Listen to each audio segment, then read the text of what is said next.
Ladies and gentlemen, welcome to the Wavy Baller Hub. I'm your host, Temmie. If this is your first time watching with me, make sure to hit the like button, hit the subscribe button, and follow the movement that is the Wavy Baller Hub.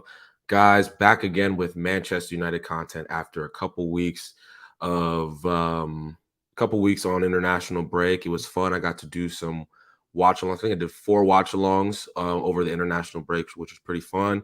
Thank you to everyone who helped me get my highest my highest rated show during the international break. Really appreciate that, guys. And yeah, so we continue back to Manchester United, back to pain. Honestly, it's like it's gonna be a back to hopefully we can get top 4, but it's been a very painful season so far. I can't lie, but we got to look ahead and get back to making videos, get back to discussing our favorite club, which is Manchester United. Leicester City is coming to Old Trafford this weekend. Big match. We're still pushing for top 4. It feels like every single day, top 4 slips away more and more, but we have to get wins. We have to do our best and see what we can do to get top 4. It's not going to be easy by any means, but it's going to be an interesting one. Leicester have been struggling this season, mostly due to injuries, in my opinion. But I'm going to get the opinion of a Leicester fan today who's going to be joining the match preview with me. His name is Brad. He is part of Leicester Till I Die. I really appreciate him coming on the show with me today. And yeah, it's going to be a fun one, guys. So without further ado, I will bring in Brad today. What's going on, bro? How are you? I'm not too bad, man. It's good to be back doing podcasting again after the international break. So I cheers know. for having us on. Yeah, no, appreciate it, bro. Really appreciate you hopping on the channel. Guys, make sure to follow Brad on his Twitter. You can see his handle right in that description right there. Also, make sure to follow Leicester Till I Die, where he is a part of where he does that Leicester fan content there. All of his information is in the video description. So make sure to show some support for my guy, Brad. And the first thing I want to get started with, Brad, obviously, again, thank you for coming. But both of our teams have had relatively underwhelming seasons. We probably thought we'd be right in the thick of the top 4 race. Well, United thought we would be competing for title. That was always a pipe dream. Leicester City have been top 4 contenders for years and years and years. They are not this season. They're deep into the mid-table. Real quick, what have you thought about Leicester's season so far? And I'm curious to hear what your thoughts are on the build up to this game. The thoughts of the season have been a bit like our form, and it's been a bit indifferent. There's been miles of frustrations, because we've been one of the few teams, and obviously we know we're not the only team that's suffered with a high end injury list. You know, you've seen with a lot of teams this season that even just having one or two of your key cogs from your team missing can be detrimental, especially when you're playing teams in and around you if they're fully fit and they know how to exploit that weakness. If they haven't got to deal with that weakness, it's almost in a player's mind. Well, that's one less thing I've got to worry about. And look, I know we haven't voiced it as a club, and I respect Brendan and the players trying not their best to use it as an excuse. I never really like the term excuse when it comes to something like injuries, because it's not an excuse, it's a reason. An Right. excuse is, oh, well, we walked out the tunnel 5 minutes late and missed the kickoff. That's the Right. excuse for Right. being Right. one. You know what I mean? A reason for not doing so well is not having a consistent, and that's the word it's been. I joke that Leicester are the most consistent at being inconsistent when it comes to league form. We'll go and beat Man United like we did this season, and then we'll lose to Brighton like we have done. We're very good at being inconsistent, but we've not actually had a settled back line. And even with over the last few weeks a return to flux of the likes of Justin Castagne, mainly for Fafana being back, Mm. we still haven't put out the same back line since God knows when. I couldn't tell you, and I Mm-hmm. just think that. I have looked at our running that's left, and minus you guys, I think we've got a rearranged fixture with Chelsea and our Mm. classic 9-goal thriller that we have with Spurs every time we play them.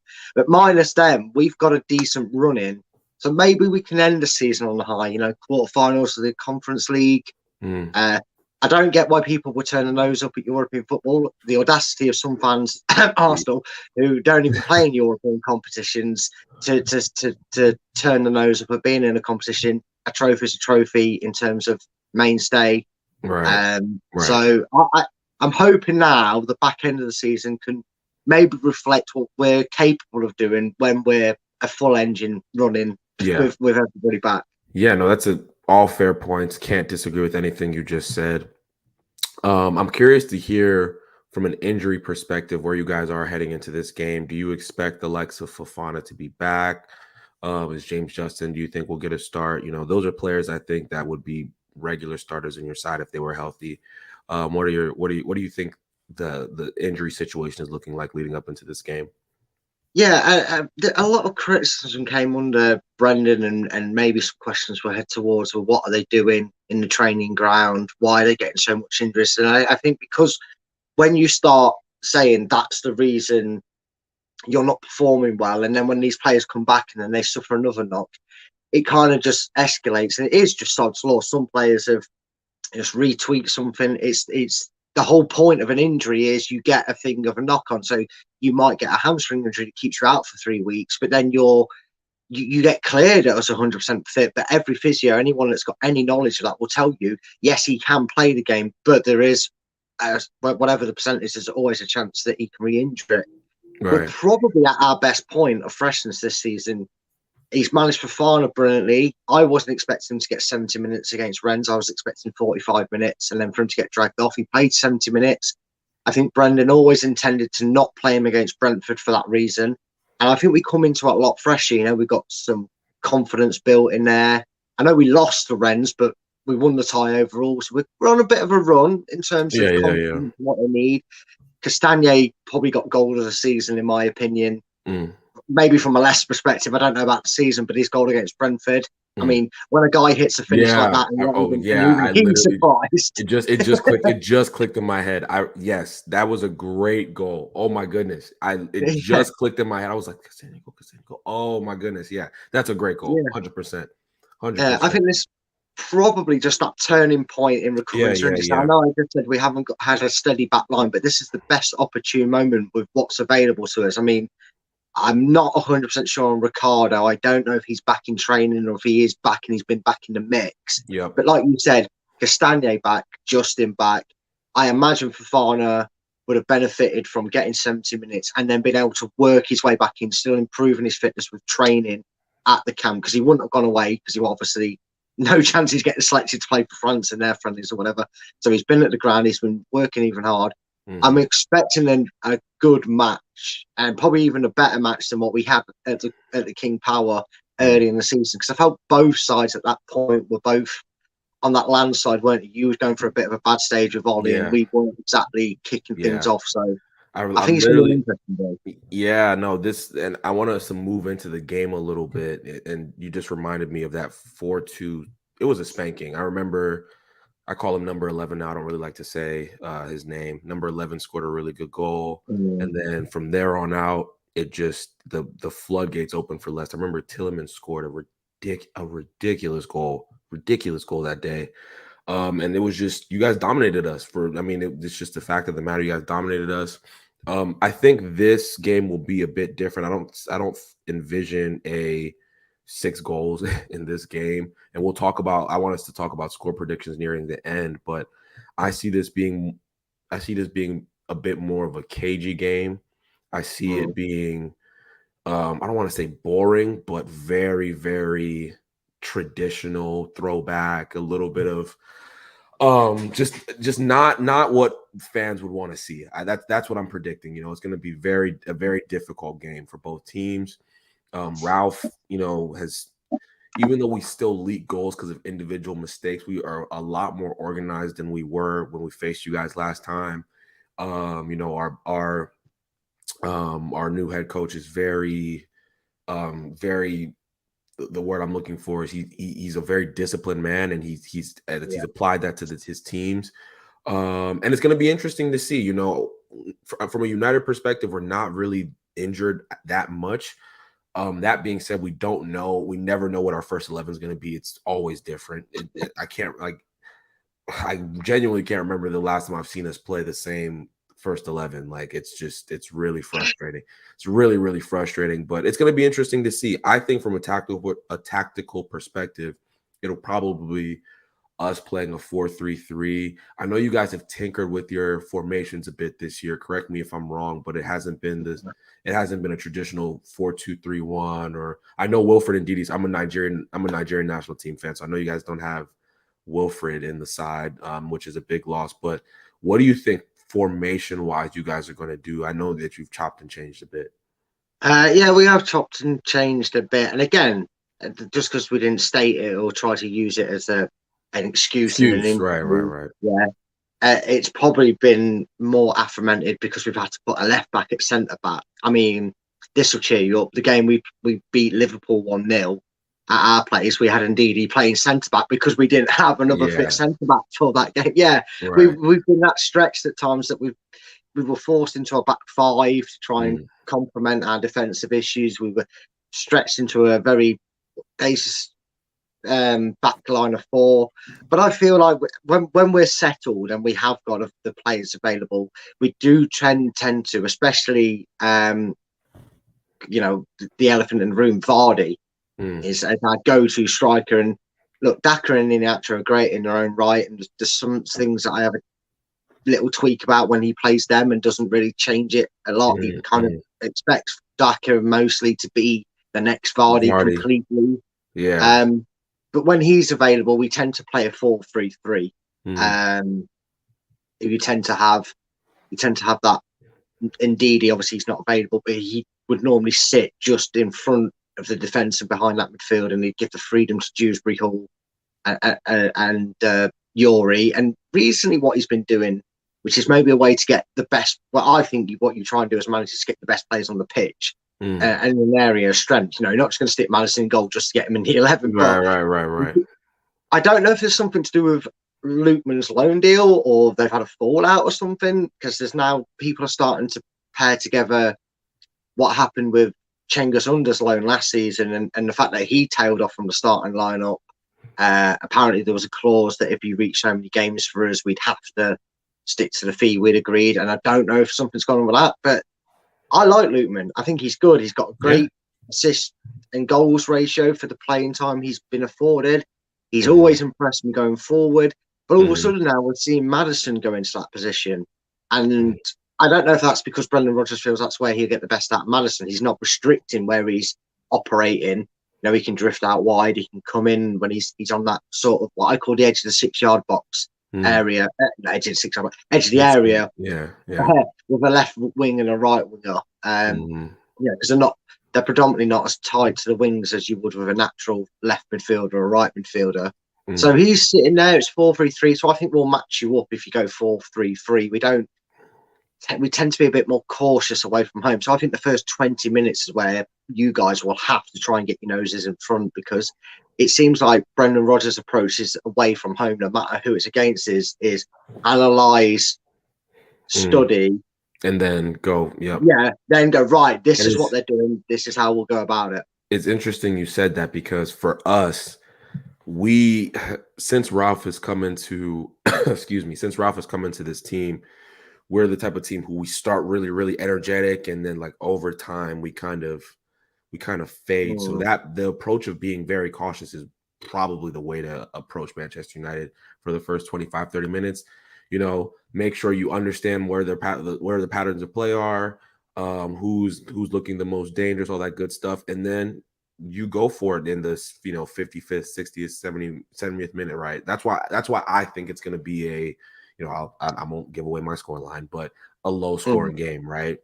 So from my perspective, I want to talk about lineups now. Like we'll just really quickly go through who we think is going to start, who we think is going to play.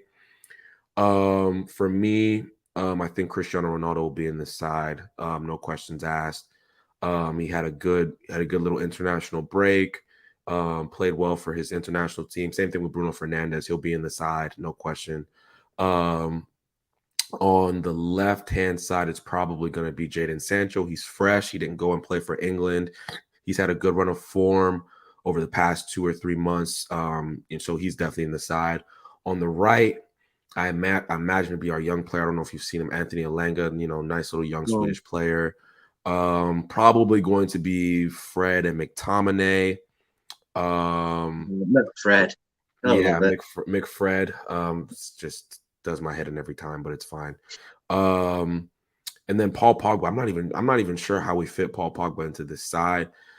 Does Elenga get dropped? You see, the thing with it's a weird one. I think Paul Pogba should be starting every game, me personally, but his contract is running out. I think there's a bit of drama with that. He went to France, had a really obviously performed great for France over international break, like he always does. Mm, Will he walk back into the team? I don't know. So I'm going to leave him out of this side. This is what I would do. I just want to let you know that this is what I yeah. think is going to happen. Right back, probably Diogo Dallo, and then it's going to be Varane and Maguire at center back. Probably Luke Shaw at left back. He had a good little international break. So you guys can win against that team. I'm letting you know right now that if that's the team that comes out and plays, you should be very, very happy. I think you guys can match up well with that. As long as your defense is relatively stable, you guys should be in a good position. I'm curious to hear who you think is going to start. Yeah, I mean, your back line has a very infamous £80 million man that we know all about, and Yeah. I feel for Varane in a way because he's a serial winner, and I think you made the right buys in the window. Obviously, Ronaldo was always going to be a nostalgia thing, and if there was any chance of stopping him going to City, I totally understand why you'd take it. I do feel that maybe the reason Ronaldo didn't instantly go to you guys is because in his ideal return and the way he is, and people fault him. I don't. I can kind of back an ego if you can back it up on what he does, and his records speak for himself. I Right. think his ideal return to Manchester United would have been Manchester United to maybe, and I might be getting a bit ahead of here for exciting some United fans listening, but maybe where you potentially be in 3 seasons' time when you've got rid of your non non-level players like your McTominays and that aren't quite at that level Yeah. to be I that have sort a of title. I You have a know what I question mean? for you. Yeah, and 100% agree. 100% agree. I have a question for you. I have a Leicester fan. I can't even believe I didn't think about this, but I need to ask you this question. We talked about Harry Maguire, or we briefly touched on. You briefly mentioned Harry Maguire. When you guys sold him for 80 million pounds to us, what was your thought like what were you did you what did you think in that moment? Like were you like I just need to know what the perspective was. Did you think it was like were you thinking like why are Manchester United about to spend 80 million pounds? Like what was the thought process? I need to know. If you can excuse a swear word on Oh it, no, if you it's don't fine. want me Go to ahead. Go swear, ahead. it was one of them. I mean, I can understand it from a Leicester perspective. He was doing his value at Leicester. He was getting his head on the ball. He was very reliable from set pieces in terms of getting his head on it. It wasn't the world's greatest. I didn't think he was quite there in terms of being ready for a top four quality side like Manchester United are rebuilding towards and have been for many years. I wasn't thinking it was in. I was expecting more of a 50 million price, and I think that would have been fair. Leicester would have got a bit more for their buck, but Manchester United could then have argued in 3, 4 seasons' time, look, this is why we've invested 50 million in it. When I heard that you kind of came in with some daft offer, which was like 30 odd million, and then extras was going to give us the 80 million or 75 million that we wanted, and we kind of went, no, I went, well, that's probably going to shut the door on the transfer. And then when I saw that we had turned around to basically United, I think you came in with like a £70 million bid. And we went, no, now you're taking the mick. We want the 80 full in cash. We don't want it in installments. And I thought that's Leicester playing it because, people think that we're like a Southampton, we're a selling club. No, our owners are very wealthy, not Man City levels. I get that, but we're more than wealthy for what we need to be in this division. We're not a selling club. Right. We don't need to sell. We didn't need to sell Mahrez, but he wanted to leave, so we didn't stand in his way. But the players always come knowing that we value them, and people might have said, oh, Leicester value him at 80 million. He's not worth that. Never is worth 80 million. I'm sorry, he's not. But because of the value he was holding to our defence, I think we rightly said, if you want to take him around our team, he's going to cost you 80 million. And when I heard that you'd have done it, I was literally watching something on my phone, and I saw the notification that Leicester accept Manchester United's bid of 80 million. And I was drinking. I literally just went, fuck off. I never ever thought it because, and I think unfortunately it has been so detrimental to him because like Pepe is another example at Arsenal. I think it's taking Manchester United fans, and the media don't help the situation. What being at now at Manchester United, and he's a first choice for England centre back. So he's not just a captain at United; he's a mainstay in the England team. I mean, he was doing that at Leicester, but it's anted. The media don't help it. He's never going to shake the fact that you paid 80 million for him when he's not an 80 million pounds worth of talent. He is a 50 million pounds worth of talent with the right head.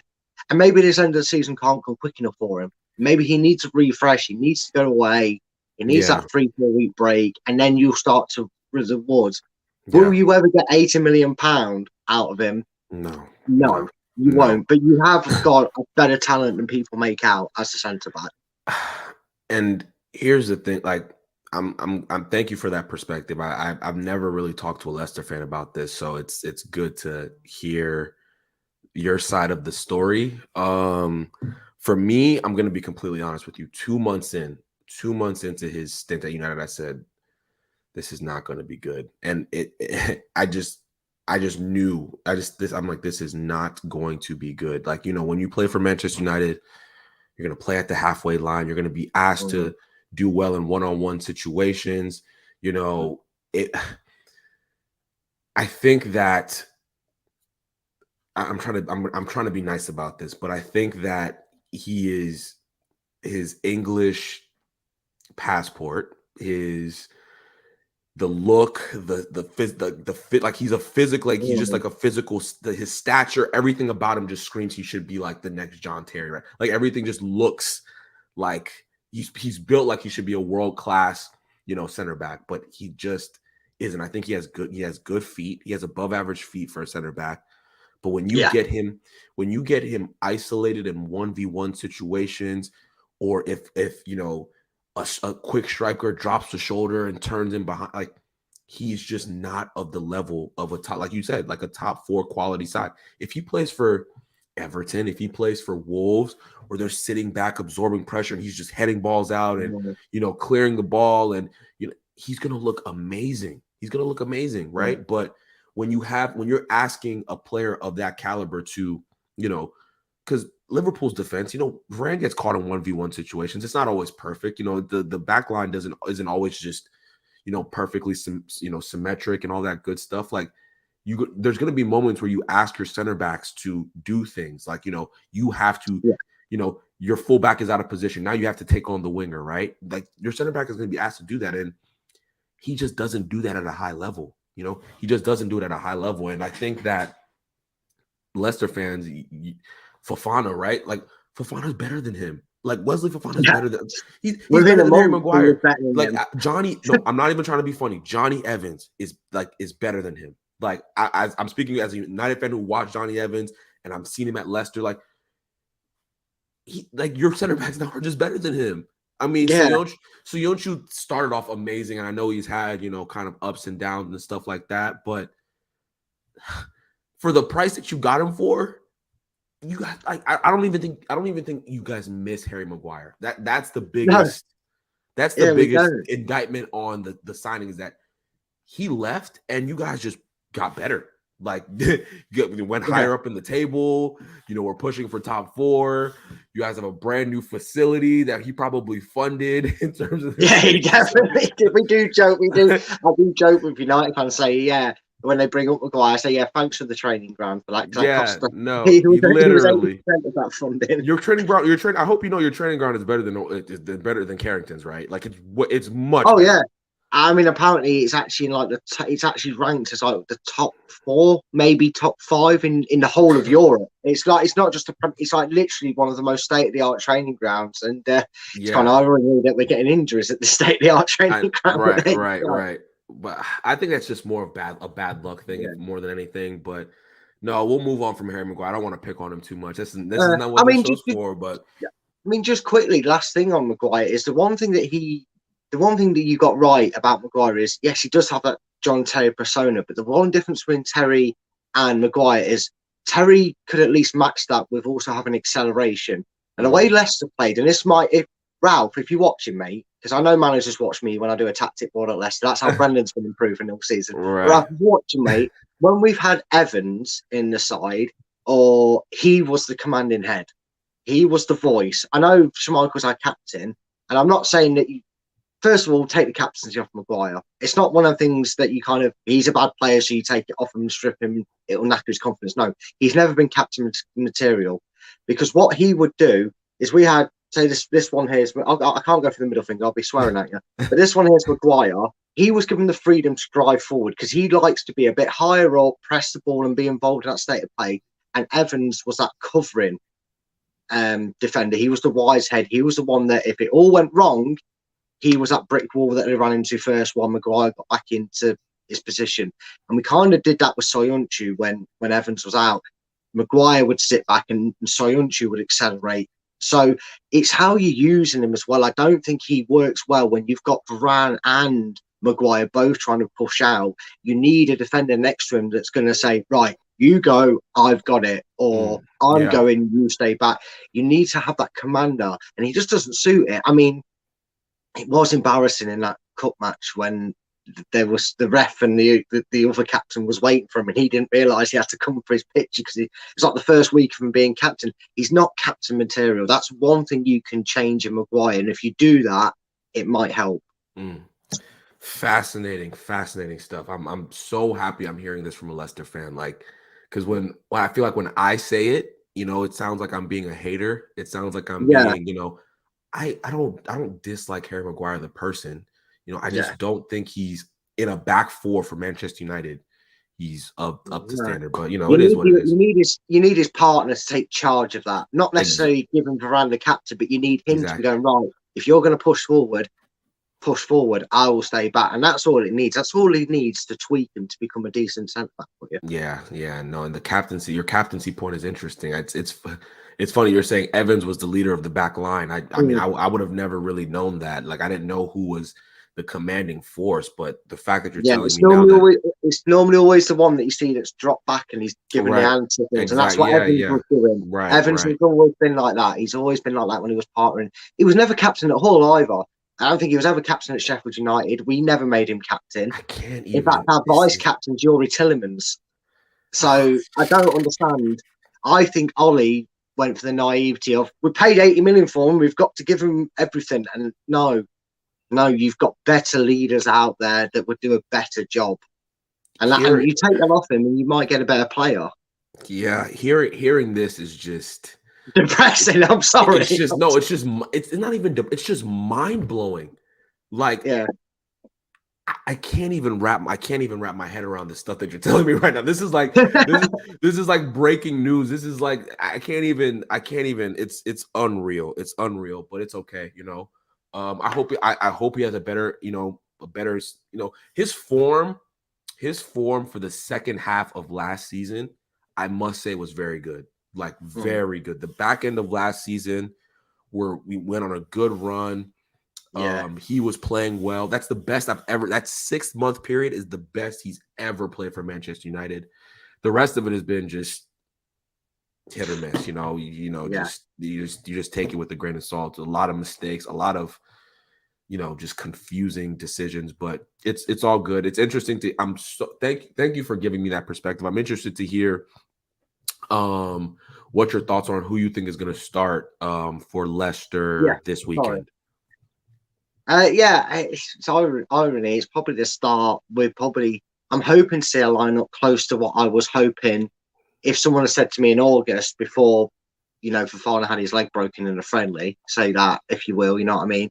But if someone had said to me the ideal starting 11, there's probably only one name in my 11 that would have raised an eyebrow at the start. But I reckon it's going to be a 4-3-3. Schmeichel, obvious. Probably not need to mention that, but I think it'll be Justin on the left, Castagne on the right. I think it'll be Fofana. And it's funny because you mentioned that he came on at a great start, but he's fallen away recently. And I'm not picking Soyuncu. I think Daniel Amate deserves to keep his starting place. Funny enough, with all the errors, I mean, Daniel Amate is one of them players, and obviously, from the outside looking in, maybe you don't see it not being a Leicester fan, but Leicester fans have had some players. Mendy is probably a notable one that, due to his injuries or other things, he's been left out in the cold. Mm, And Daniel Amartey was one of them players that played in the Community Shield, and everybody kind of went, "Oh no, we've not. He's not really played much at centre back, really, against Man City." And you get that you don't like to think that about your own players, but when he's not a mm, regular, he's not played many games for you at all over the last 2 or 3 seasons. He's right. been a rock solid. He's been our most consistently Listen, performing listen. defender. So yeah, it wouldn't be I, so sure. not to. Marty, Sorry to cut you off. So funny yeah, you go mentioned. go Though, for it. I'm a Nigerian. I'm a Nigerian, a big Nigerian national team fan. I watched Daniel Amarte play for Ghana over the past the past week. I've watched him twice. Mm. Um, Nigeria didn't get a goal in 4 halves of open play. We got knocked out of the World Cup. Daniel Marte in that back line, excellent, excellent. Mm. He played so well. I mean, I know he's traditionally a defensive midfielder, right? That's kind of where Yeah. his bread and Actually, butter has been. at one point in his early Leicester career, he played centre back, right back, in central defensive midfield in the space of like 4 games. And Leicester fans were joking, saying, "Yeah, jack of all trades, but good Mm, at none." right, right, right. And he played really well. He played really well. I Mm. mean, the fact that Nigeria has a lot of attacking talent. Like the fact that we Yeah, could not get a goal in open play, it was him and another a very young center back. He's not really well known, and we couldn't get anything out of them. Couldn't get anything out of them. So yeah. I'm with you, but continue. Sorry to cut you off.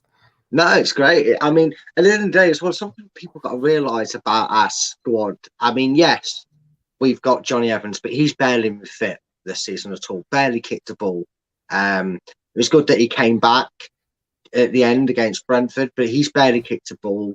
Hmm. Um, Bertrand has been out for the season, and he's only just joined. So anyway, that's nothing. Vestergaard, we won't mention him at the moment. Although, to be fair, when he played the last couple of times when he's had to, he's looked a bit more assured. I mean, we have to I'm remember. surprised he's had such a bad season. Um, I thought he was gonna come in and Brendan Rodgers was gonna just turn him into this. I mean, mind you, he's one of these. He's like a poor man's Maguire, right? But yeah, hmm. I thought he would be a lot better for you guys. But again, continue. Yeah, and I understand that. I mean, he was very successful with Southampton. He was part of a back line that somehow recovered from a 9-0 beating against us and yourselves. So the thing is, people need, and we've obviously discussed this a lot on Leicester Till I Die, and I just made this point. Sometimes you've got to stop looking at it subjectively and look at it as a whole. And the thing is, before Fofana had his leg broken in that friendly, was Leicester City necessarily lacking in the depth of that position? And the answer really is no. We've Mm, got a great youth system. It's very well noted that we are probably one of the best in the Premier League at promoting for our youth over the last few seasons, with the likes of Thomas, the likes of Chilwell, Barnes, Dewsbury Hall this season. We had 8 play in the FA Cup game against Watford. mm, So we're really good at bringing to the youth. So worst case scenario, we had someone there. But if we had fully fit, we've got Fofana, Amate, Sonchu, and Evans. Did we really need a 5th centre back? Possibly, if you're talking just for the experience in, and even then, I think that's what he was originally. If he was going to make a centre back signing, or it was on the radar, it was to be a backup. And mm, I think Vestergaard maybe knew that.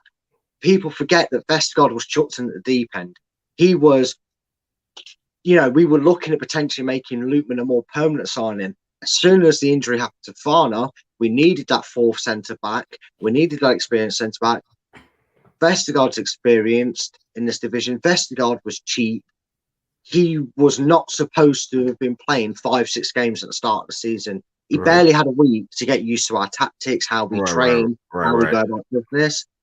It was very unfair of how harshly he was judged early on because, like I said, in the last few performances, he's actually been quite steady. He's shown Mm, the Vestergaard that was at Southampton, but I don't see him playing in such an important game this season. I mm, think he's now into that role he signed for in the nicest way possible. If there's an injury, he's there to play a couple of games while someone recovers. He's there to come on with 20 minutes to go if we're comfortable in the lead or we want to send a big lump up for a header in the box. That's why he's 6'27", whatever height he bloody well is. He's a giant of a man. But yeah, that's the back line. I think that'll be the first time we see a very steady back line. The midfield will be Mendy, who I've got to give credit to that guy. Has been in and out of the Leicester squad more times like a cat, more times than some kids do the hokey cokey at school. He's had another revival again in that middle. So he'll be in that middle part without Ndidi. I can't. Chowdhury has got the odd appearance. I just don't see it. I think we need someone who's a bit calmness personified in that position. And Mendy, you look at his clips, especially for the pass that he makes for the Castagna goal that I talked about earlier. He literally just without a care in the world, just nonchalantly turns to the left and plays a looping ball absolutely on the toe of Harvey Barnes. And he does that so well. So yeah, he'll be in the middle. Dewsbury Hall, cracking youngster. He'll be the left side of that midfield. I think you'll have Yuri Tillemans on the right side of him operating. I would like to say it's Lootman that's going to play on the right, but I think it's going to be Madison because of what I said earlier about maybe there's something with his loan agreement. Maybe Brendan just thinks that's the way to get the most versatile James Madison you're going to get. Should have gone to the England camp, but I'm not complaining to keep him fit, to be honest with you, in that respect. Baffles me they didn't get picked for England, but there we go. He's not. He plays if he gets picked for Nigeria now. He's a Nigerian national Yeah, now. Lootman does. Yeah, of course. Yes, he does with me. But absolute ball of a player, mate. I want to sign him. He's the only reason we got a goal in that two-legged tie. He won us a penalty, so he won us a penalty. So yeah, shout out to him, but we couldn't get it over the line. It's sad, but continue. And then I'm not too. It will be Barnes on the left. I can't. The problem is the only way it won't be Barnes is something I've started to note with going away to a Manchester United, a Chelsea, or a Man City. Is he tends to go a bit defensive on one side of the field, and if there's any weakness or annoyance thing that maybe Manchester United can exploit, is it seems to depend who we play on the left and the right wings or the left and right backs through that side of the field, because we do predominantly favour the left side. Right. And I think to attack Delort, or how you pronounce his name, apologies for bad pronunciation, and to attack, no offence, but to attack Maguire, I mean, it doesn't matter if he was having a storm in the season. You're not offending me. Everyone knows this. Yeah. It doesn't matter if Varane in your side, he's world class. You're going to struggle to beat him anyway. But if we're to attack that, I want us to use Harvey Barnes instead of Albrighton on the left. Albrighton's the most reliable man in football, in my opinion. He reminds me of Steve Guppy. I'd make a lot of comparisons to him. He's very underrated. Never seems to got the appreciation.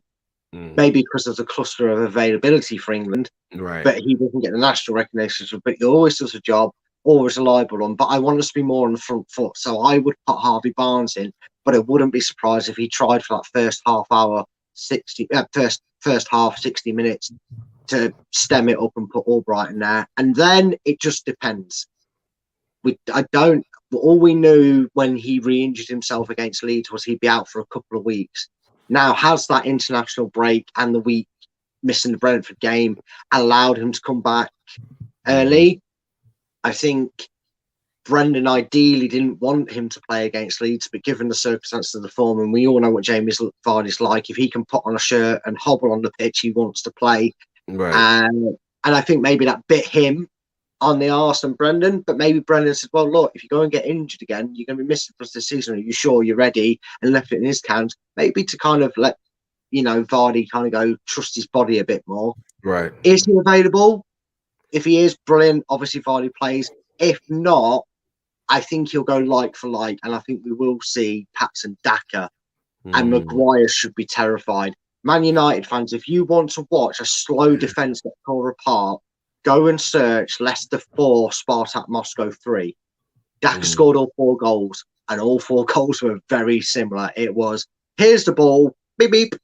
And that's all he did. He just. I'm gonna go watch those highlights. I'm gonna go watch those highlights today. I'm gonna make sure to watch that. So thank you for giving me the. I've definitely watched. I'm a big football fan. I watch Premier League, Serie A, La Liga, you name it, right? So I see bits and pieces of most teams. I've seen a bit of Patson Daka. I like what you said about the Vardy, what they're trying to do with him and Vardy in terms of making him that player that runs in behind, right? Is the lethal finisher, all that good stuff. And he's a good player from the little bit I'm not going to sit here and say I've watched 15, 15 games of where Dak has Mm. played in, but I've watched a few, and I mean, he's impressive. He's very impressive. So I would be nervous if he was starting. That it's because here's the thing, right?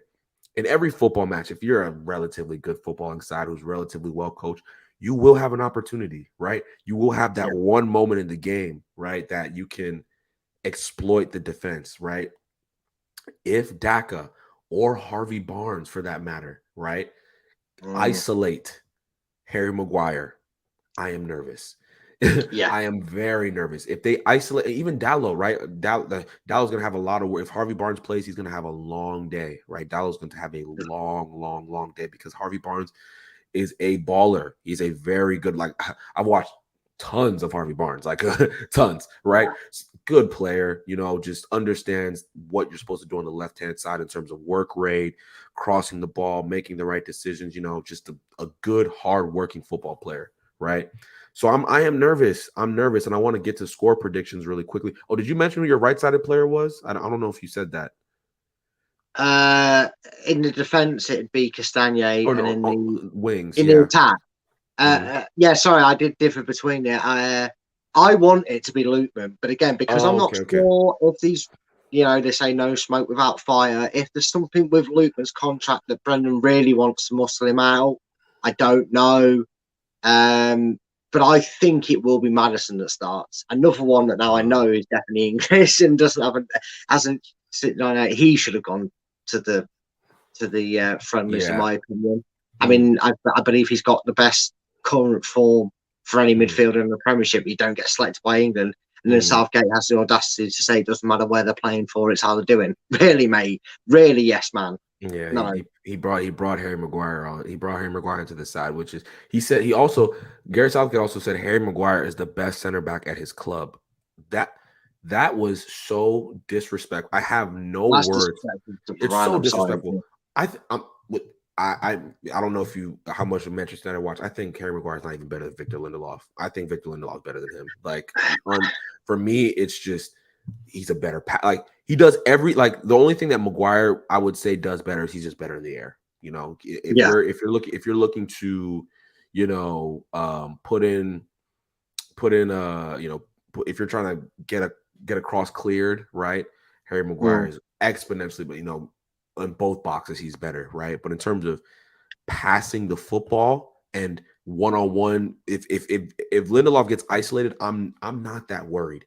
If Harry Maguire gets isolated, I am terrified, like absolutely Yeah. terrified. Like the individual mistakes, right? Like the amount of individual mistakes I've seen from Harry Maguire is like it's shocking. Like it's shocking. Yeah. Like for those who have never seen when we lost the Spurs 6-1, go back and just watch that. Go and watch those highlights and see the goals that we conceded because of Harry. Uh, Just it's mind-boggling. Like it's mind-boggling. But anyway, yeah.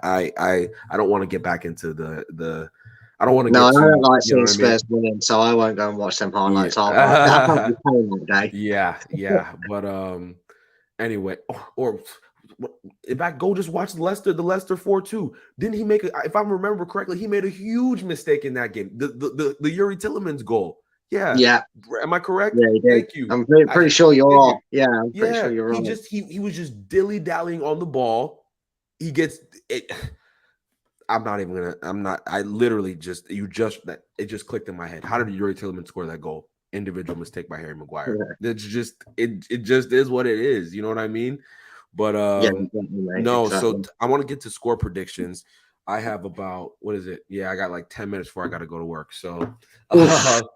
no, I work from home, so it's all good. Don't worry. I'm gonna Ah, okay, I'm that's gonna good, mate. chill, all good. I'm gonna get on my start looking through combing through emails and all that good stuff. But score predictions for this game, Brad. What do you think it's going to be? I think it's going to be a tough. It's always a tough game. I think that was the first. Last season was the first time we'd beaten you at Old Trafford since '98. I think we beat you. God, that was. I think that was when Tony Cottee scored the win at Old Trafford. Uh, Mm, that's really going back some years. You considering Tony Cottee's now a panelist and works mm, for Leicester Radio. mm, So that was the first time we'd done that. funny that 2 players that scored in that game I haven't picked for the game was Luke Thomas and Soyuncu. I'm Mm, hoping for a Leicester 2-1 win, mm, but I would be happy with a draw. And the reason being that is whilst our running favours us, we've got Villas, we've got Norwiches, we've got Everton's. Um, we've only got, like I said, after you, we've only got Chelsea and Tottenham as big sides to play. mm-hmm. And yeah, we've got games in hand, and while 7th place isn't entirely out of the reach, if we go on a good run, we can suddenly that gap can be down to nothing. I think it's clear to see the way we try to manage our games in between it that our heavier focus, and I don't like it, but I understand it. Our heavier focus will be on trying to manage not just the recovery of players, but making sure we've got our best available squad for the 2 legs against PSV. Mm, So I yeah. think we'll be happy to take a point against you guys. So I want it to be 2-1, but my heart does say 1-1. Mm, mm. My heart says, my heart says 1-0. Honestly, I don't think we're going to get more than a goal in this game, but my head says 1-1. It really does. Like my head is saying 1-1.